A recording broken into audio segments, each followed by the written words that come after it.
This episode of Blood Money is brought to you by Fresh Farms. Welcome to Blood Money. Today I have Stan Hyt here, who is running for sheriff of Clark County, the largest county in Las Vegas. Stan, tell us why it's so important to have you as a sheriff in Clark County and you as an example for sheriffs around the country. A sheriff can protect your constitutional rights, or they can go along with big money. They can go along with different agendas that are related to, special interests. For me, I saw that happening after the last election. The special interests were having their way with the police departments in many countries, and it was starting to happen here. School board telling parents that they're domestic terrorists because they're talking about the curriculum of their kids, are concerned about their curriculums. And I see the county commission voting to not allow us to speak negatively about the vaccine, saying that it's called dangerous speech. And I'm seeing police being used in other countries to enforce things like the mandates, basically taking away the rights of our community members. As a retired police officer working for Metro for over 30 years, I decided I want to get in this race and try to stop that from happening. Under my administration, we're not going to use the police to close down churches. We're not going to use the police to shut down businesses that they call non-essential. And we're definitely not going to come for your guns. So you're retired, 13 years. Yes, I've been retired 13 years, yeah. All these things going wrong compelled you to come out of your retirement. Yes, basically, I became afraid of our government. I can see an infiltration of people that want to reduce our freedoms, want to take control, people that want to run us rather than protect us. The Constitution has designed our government so that it protects its citizens, but it's evolved into a government now that wants to run our lives. I've gone to commission meetings, I've gone to school board meetings, and I've listened to parents argue against things literally 100 to 1 for a certain position. They've shown science, they've shown the evidence that kids don't need the mask in school. COVID was not harmful to kids. Basically, COVID is a cold, and it affected people that had comorbidities, and it affected the elderly. So parents were going to school trying to get the mask off their kids. School board was hearing 100 to 1 in favor of that and saying, no, that we're going to continue to voting in the way we feel that you deserve. And it's like, that's a scary thought to me that we elect these representatives to represent us and they don't represent us. Basically, I became afraid of our government, and I wanted to at least be in a position to protect our community, because the sheriff is a very powerful position. It's a position that's not governed by the governor or the federal government. The police sheriff can recognize some of the harms that illegal mandates are creating and say, you know what, we're not going to enforce those. I'm not going to allow our police to be used for these purposes. And the sheriff can stand up to the governor and say, nope, that's not happening. The governor can go want to close a business. He can say, I want to close this business because they don't have enough masks, or they don't have plastic, or they're not vaccinated. In Canada, you can't go into restaurants without having a vaccination passport, and they're trying to do that here. And so, no, we're not going to allow the police to be used for that. And that's why I'm running for sheriff. If you're in power and if you win the seat, the governor is trying to force you to do something that you're not very happy doing. He can't do that. The police department's in position to enforce the Nevada revised statutes. Those are legal laws that are legislated. That's what my purpose and function would be, to enforce laws, not mandates. So the governor or the federal government can come in, OSHA can come in, say we're going to close these businesses for this because of this rule, this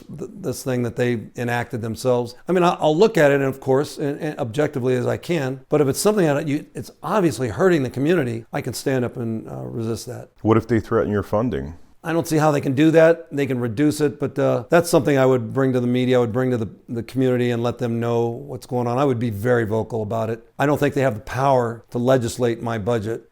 Basically, I'm just a freedom of choice. I believe freedom of choice. That's what the Constitution stands for. We have the Bill of Rights, which gives us inalienable rights, which should not be infringed upon by our government. And I think I have a good argument there. What do you think was really happening with COVID? Do you think there was a hidden agenda, or was this just a kind of a comedy of errors? I totally believe there's a hidden agenda. It's a profit-oriented thing that it's worldwide. It's not just here in the United States. I don't know how they got so entrenched, but they did. Like I said, they've infiltrated our government at all levels. The big pharma, the media, the George Soroses of the world, the Bill Gates, the Zuckerbergs. It's a group of people that basically feel they know how to run the country. Bill Gates is on record saying we have too many people in this world, we need to reduce the population. That vaccine has done that, and it will continue to do that. We're going to lose a large number of people. I mean, statistics are already showing that we have a higher number of deaths due to the vaccine. The countries that are vaccinated are dying at much greater rates than countries that have not adopted the vaccine whatsoever. And these are real statistics. I mean, this is not conspiracy theories. No, these are actual numbers, and they're coming out now. I mean, you could see it for a long time if you are paying attention. But most of the society is just trying to get by. They're just trying to feed their families. They're going to their jobs. Some work 2-3 jobs. They don't have time to listen to this stuff. They don't get on social media and hear the doctors that are trying to get the word out through the non-typical media outlets. 95% of the media is owned by the same few people. And those people have the agenda. And that agenda is not necessarily community driven. It's profit driven. It's power driven. We need to be aware of it, and we're just not. We're waking up to it slowly. People are recognizing it, but like I said, they're busy. They're just trying to raise their kids. And so they're not paying attention. And that's where people that have some experience in life, like myself, that are retired, that have time to actually research and look at this stuff. Since I started running for sheriff, I've been getting bombarded with videos from doctors all over telling us the dangers of the shot, especially with kids. I mean, the increased rates of myocarditis, heart attack, blood clots, lung disease, just from that vaccine. People dying within 2-3 days of taking the vaccine that were normally healthy. Athletes that require endurance, like soccer players that are running constantly, they're falling over dead, literally falling over dead, but they're not allowing it to be broadcast on the local news. They're not allowing it to be broadcast on any of the 95% media outlets that are controlled by, say, the Zuckerbergs and the Soroses that own all this stuff. You say something about Soros, you're terminated. You're gone. You know, you could be a very big name and you're still gone. You're not allowed. And that's suppression. That's unconstitutional. That's not what the news is all about. News is supposed to get both points of view out. We're supposed to have debate, and we don't. If you talk negatively about the shot in Clark County, it's considered dangerous speech. The county commission voted that way, 5-2. That's here in Clark County. I'm not talking about communist China. I'm talking about here in Clark County. Our county commission voted 5-2 to make speech about the vaccine considered as dangerous speech. And I just find that reprehensible. I just find that unconstitutional. I mean, are those 5 people in the pockets of those kind of individuals like Soros or Bill Gates or Zuckerberg, or are they operating out of fear? I do not believe they're operating out of fear. That's as far as I can go with that, because I don't know whose pockets they're operating out of. But I do believe there's an agenda, and I believe that they're operating under that agenda, just like the hospitals.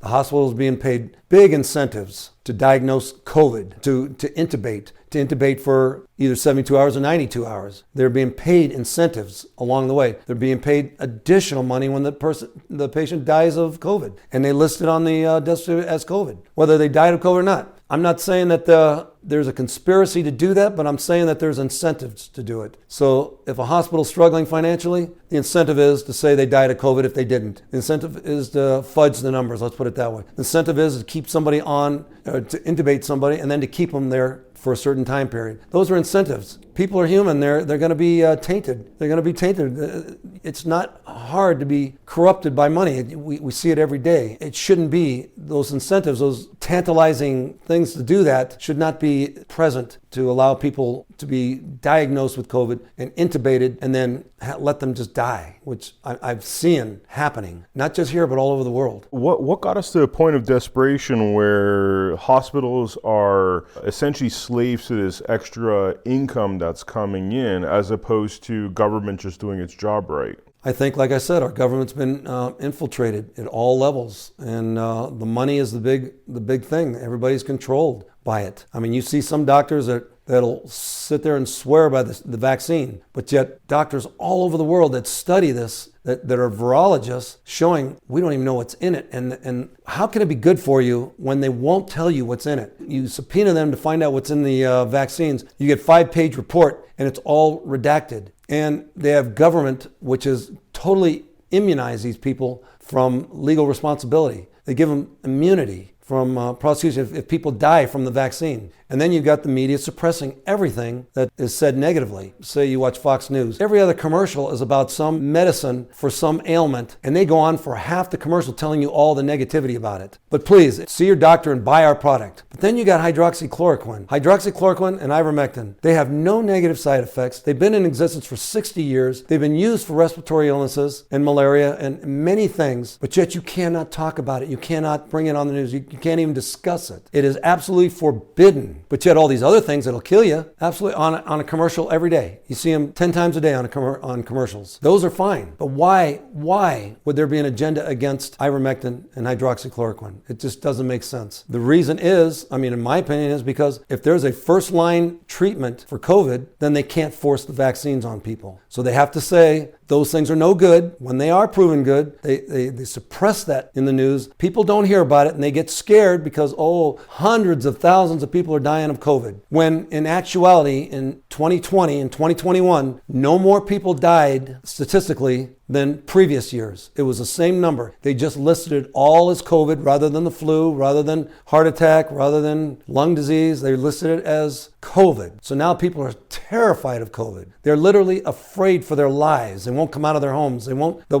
2 and 3 masks on their face, which is actually causing them more harm. All this terror in the home is caused that agenda. And then they tell you negative things about ivermectin and hydroxychloroquine, so you won't use it. So you'll go get the vaccine. And so you'll go to the hospital and get intubated. Now the numbers are going up. You look at Israel, the highest vaccine country in the world is the sickest country in the world. And the lowest vaccine countries in the world completely eliminated COVID. There is no COVID in those countries. That should tell somebody something. That should be broadcasted. Wait a minute. Maybe we shouldn't be using these vaccines. They're not helping. They're only spreading the disease and killing people. I mean, we're talking about potentially tens of millions, 100 millions of deaths or ailments coming from this. Yes, because this permanently alters your DNA. This permanently alters it. And so it's not something that if you get a crippling effect from it, you're not going to heal from it. It's something that's permanent. People have actually lost limbs, legs, and arms. I mean, there's so much evidence out there against this thing. And I'm running for sheriff. I'm not a doctor. I'm not trying to sway people to get it or not get it. I mean,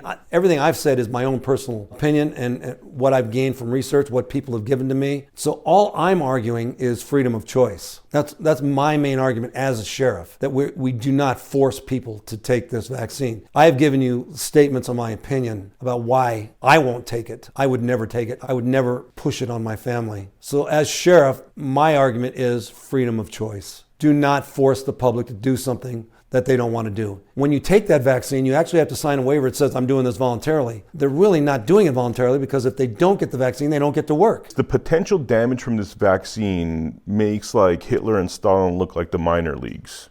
What happens to the criminals that made this possible? I believe they should be prosecuted. Investigated and prosecuted if found culpable. It's absolutely, like you said, it's such a large scale fraud to the public, in my opinion. It's not just taking somebody's money or property. We're killing people. We are killing people with this vaccine. And it's not saving people. What's the upside? It's certainly not stopping the spread of COVID. If you look at the statistics, you show countries with it are spreading COVID worse. And new variants are coming out every day from the vaccine. So there's no positive side. Doesn't stop you from getting it, doesn't stop you from spreading it. So why are we forcing it on people? Why are we telling people that if you don't get the shot, you can't go in this restaurant and eat? You can't go to this football game. You can't work for the federal government. You can't be in the military. You can't join the police department. I know sheriff is more local, but this is more of an international question. But I just wonder, what are the things that law enforcement could do on a global level, on a regional level, for people that were part of perpetrating this fraud onto the American people and the world? Needs to be investigated. There's a lot of evidence out there. So we need to hold people accountable. Just like in Germany, Nuremberg trials, people were saying we were killing Jews because I was given orders to do it. Didn't protect them. They were prosecuted. They were tried and prosecuted. And that's what needs to be done here because it's being done with an intent. And I know that these doctors know what's going on. The health workers know. The health workers aren't taking that vaccine because they see their patients dropping. They see the side effects and the injuries that are coming from these vaccines. So when you try to force it on a healthcare worker who sees this, they'd rather lose their job. And they don't want to lose their job. These are people that love to help people they serve. These are health workers that have given their life to the service of community to get people well. And they're being driven out of their jobs by their co-workers that support the vaccine or the money behind giving the vaccine. It breaks my heart when I see somebody escorted out of their job, their position, from their office because they won't take the vaccine by a co-worker who has no heart for that person's perspective, or that person's position. And it just breaks my heart. That person's now out of a job and they feel dirty. They feel guilty of something when all they're doing is making their choice, their freedom of choice decision. Like I said, it breaks my heart that these people are losing their jobs. Our military has been devastated because of this. Pilots are getting dizzy in the air after having taken the shot. How safe is that? How does a good man like you go into a system where you potentially have countless individuals that are bought and sold, that have been part of this agenda, and you're now in there trying to change the culture of what's been going on?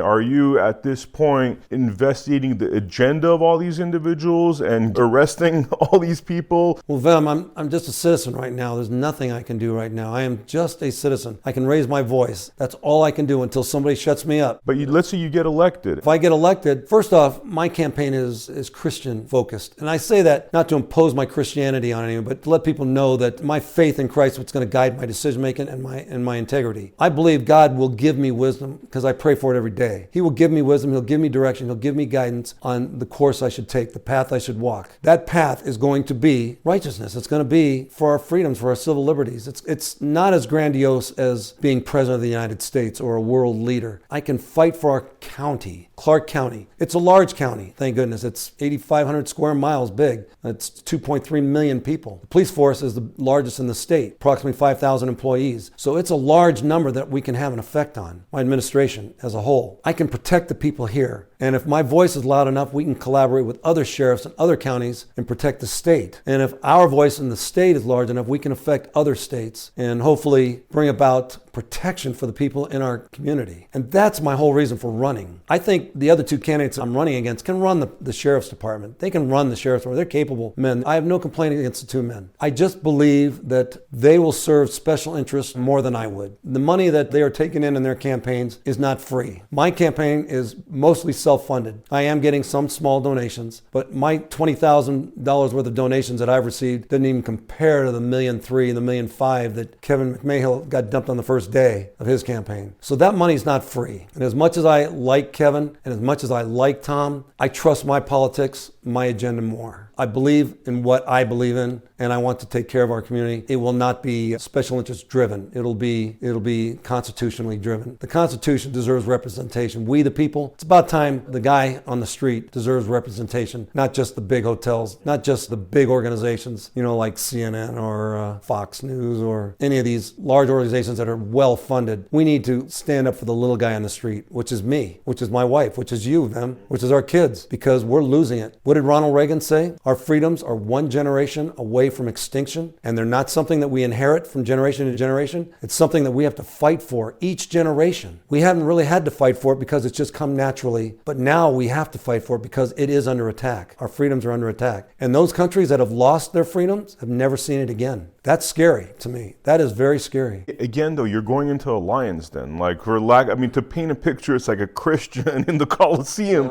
going into a Lions Den. How do you... You know what? The lions are the ones that need to be afraid, because I can do all things through Christ who strengthens me. And what's in me is larger than what's in the world. Christ is in me. His agenda is in me. I fear for those that don't have Christ, that have the agenda that's on the other side. And those are the people that need to be afraid, not me. God will stand up for what's right. He'll put me in the position of sheriff if that's what he wants. And if he doesn't want me in sheriff, I am fine with it, because I want God's will. I want Christ's will in my life. And I want it in my administration as sheriff. As sheriff, do you have the power to investigate individuals? I do. Okay. I've done a lot of research on laws, and some of what we're talking about would qualify as the U.S. Code for treason. I agree. Let's say there's a certain newspaper that's putting out a false agenda, and now at the same time, we're a few months forward, so the evidence starts to solidify in terms of the damage of COVID. But this newspaper and their agenda is continuing to put out this false information, and now there's a direct link between that false information and people being harmed, suffering because of this vaccine. What could you do in that kind of a situation?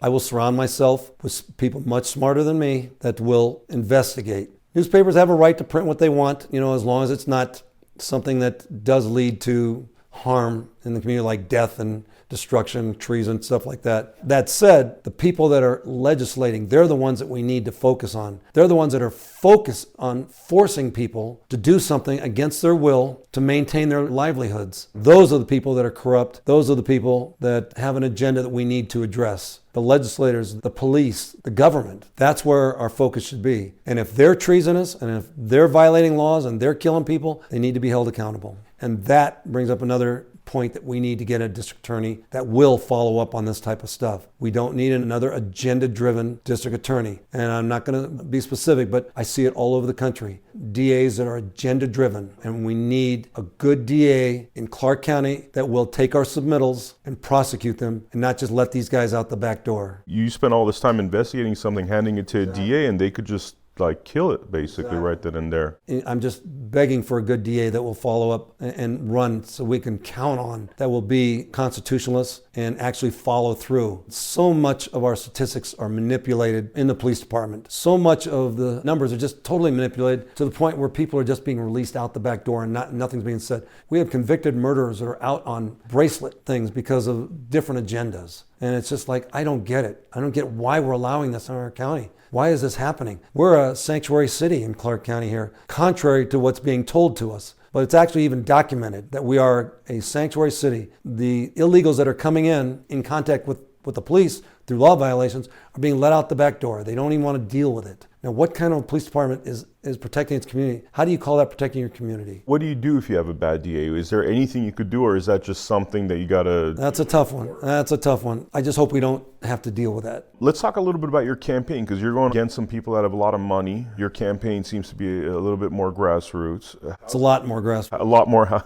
How's it going? It's going well, actually. Churches, they like my agenda. They like my message. The Republican Party has accepted my message. I'm constantly meeting with different Republican groups, Democratic groups, independent groups, libertarian groups. I'm just trying to get my name out there because the race for sheriff is nonpartisan. We're out there to protect the entire community. And we have a very diverse county. We have Hispanics, Latinos, we have Black, we have white, we have Filipino, Chinese, and we have Native Americans. So there's a lot of people in our community whose concerns need to be addressed. Not just one agenda, not just a liberal agenda, not just a conservative agenda, not just an independent agenda. All agendas need to be addressed. All religious facets need to be protected. Clark County is, like I said, a very diverse community, and we need to reach everybody, and that's what I'm trying to do. I was listening to your interview on veterans and politics, and the topic of October 1st came out. Steve Sanson definitely had some very strong opinions on what happened there, and I understand you weren't in the force at the time, but do you have any thoughts on what happened? Well, my personal opinion, and it's an opinion, is that there was more than one shooter, and I do not believe it was Paddock. I believe Paddock was killed before the shooting took place, and I think he was used as a patsy. I think it was a gun-driven agenda, possibly, because he had just hundreds of guns in his room. I think he was lured there. I think he was killed, and I think people were used to complete this gun agenda. We have a very large radical faction that wants to remove our Second Amendment rights. They want to take away our gun rights, and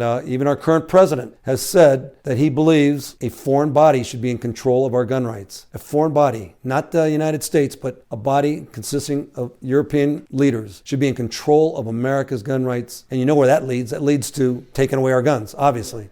And I think this was possibly a gun-driven agenda to show that guns are bad. Tried to say that this Paddock guy was a Trump supporter and it's a conservative mass murderer that did it. When in fact, if they got their facts right, the people that were attacked were basically conservative audience. They were the ones that were killed. 59 people that were killed were basically constitutionalist, conservative type individuals that love Trump, love our country, love our conservative values, love our America, the flag, and they're the ones that died. So this was definitely not what was initially portrayed as a crazy Trump supporter killing people. This is, in my opinion, a gun-driven agenda. Not to mention, I mean, the thing that's most scary to me, and to be honest with you, I was at one point very liberal on this topic, wasn't crazy about guns at all. The place where it's definitely convinced me is what's happening in Australia and Canada in terms of the mandates and this idea that Trudeau has been able to force everyone to get a vaccine. Yes. That just to me seems very tyrannical, and I think it's because we've had the Second Amendment rights here that they haven't gone that far, even though they've tried to put all the peer pressure. That's what I think October 1st was about, trying to convince people we don't need guns in our country. Look at Australia. Australia was a country very similar to America, in their core values. And yet they've taken their guns away. Now their police are being used to go into homes, take the kids away from the parents and force vaccinate them. Against the parents' will, against the kids' will. People can't stand up to them. They're actually putting people in internment camps that are refusing to get vaccinated. That's what happens when you give up your rights. They don't just stop at one right. They feel that they know what's best for you and they run your lives instead of protect your lives. That's why we need our Constitution. We need a sheriff that will protect it. October 1st, you've been in the system. Where does the cover-up corruption happen if there is information that hasn't been exposed to the public? Okay, well, I can't say there was corruption, like I said, because I wasn't there. But if there's corruption, it comes from the top level. I mean, there are some things that are very concerning about that shooting. One is that people were shot from different angles. There were different sounds of carbine, different weapons being fired at the same time. There were people hit from level ground. There were people under overhangs that were hit that couldn't have been hit from up above. There's just so much evidence to show that something else happened than what was reported. I can't argue it because, like I said, I wasn't there. I'm just hearing what people are saying. So what I would like to do as sheriff is reopen it, reinvestigate it, and quell the conspiracy theory cries. Let's get it out. If it was a truly Paddock that did it, then absolutely. Let's get out there and prove what happened. Because a lot of people that had phones that day that took pictures had to give up their phones and got them back completely erased. Why would you do that? We had reporting of the incident for 2 weeks. All of a sudden it stops dead in its tracks. I don't understand why it wasn't continued. Why did it just stop dead? Kind of like the Afghanistan thing with Biden, the withdrawal from Afghanistan. It was being reported, all the bad things that were happening. Boom, the last day of the month, no more reporting on it. People are dying every day trying to get out of Afghanistan. Private companies are going in there rescuing people that our government should be doing that. No media. Why is that? Suppression of the news. That should be unconstitutional. Suppression of it. There wouldn't be so many conspiracy theories if we get both sides of the argument out there. Whatever it is, let's get the information out there so the public can feel better about it. I mean, you talk to people that are in the police force and that sort of thing, I mean, and citizens and potentially people that were there. What is the feedback you're getting on this topic? 90% of the feedback I'm getting is that there was something else that happened. A lot of people have heard that were there, heard different shots. They heard it come from different areas. They were running away from the shooting and yet were getting closer to other shooting. That kind of thing I'm getting told every day. Transparency is a leader's number one most credible thing that he can do, is being transparent.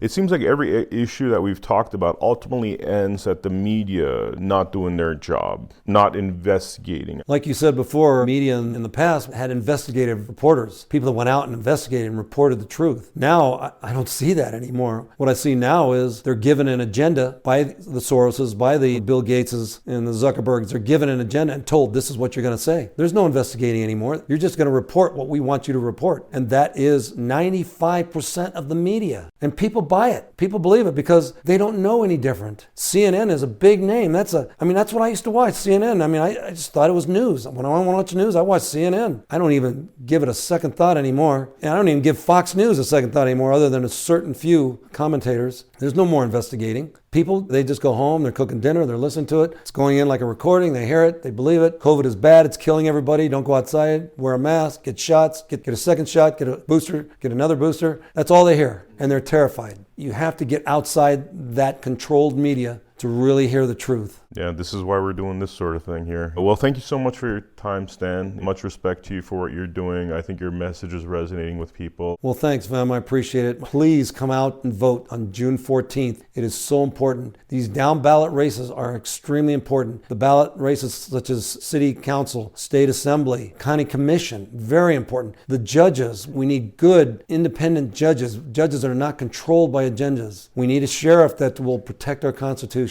This is a very important election. Research these candidates. And there's some excellent candidates out there, and they will defend your constitutional rights. Thank you for having me, Vem.